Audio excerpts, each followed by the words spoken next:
Telangana high court కొత్త ప్రధాన న్యాయమూర్తిగా జస్టిస్ అపరేష్ కుమార్ సింగ్ ప్రమాణ స్వీకారం చేశారు.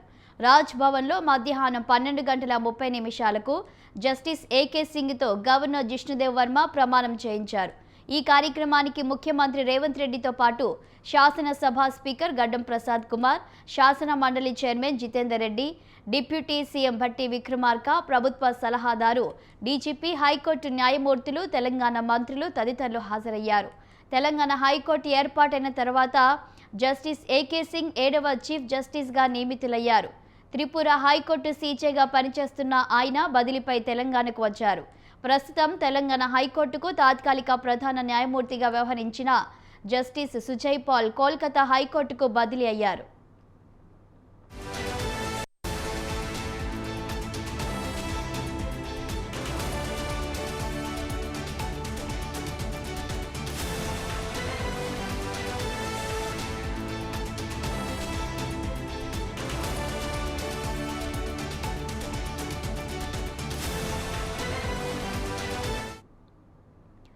జస్టిస్ అపరేష్ కుమార్ సింగ్ 1965 జూలై 7న జన్మించారు.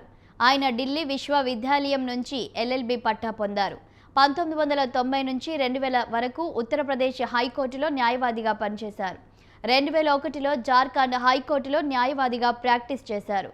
2012 జనవరి 24న జార్ఖండ్ హైకోర్టు అదనపు న్యాయమూర్తిగా నియమితులయ్యారు.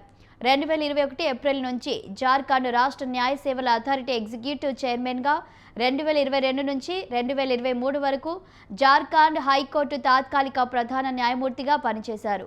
2023 ఏప్రిల్ 17న త్రిపుర హైకోర్టు సీజేగా పదోన్నతి పొందగా, తాజాగా ఆయనను తెలంగాణ హైకోర్టుకు సీజేగా నియమిస్తూ కొలీజియం సిఫార్సు చేసింది.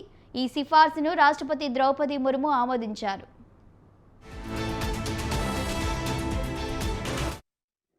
Apparesh Kumar Singh, having been appointed Chief Justice of the High Court for the state of Telangana, do swear in the name of God that I will bear true faith and allegiance to the Constitution of India as by law established, that I will uphold the sovereignty and integrity of India, that I will duly and faithfully and to the best of my ability, knowledge and judgment perform the duties of my office without fear or favor, affection or ill will, and that I will uphold the Constitution and the laws.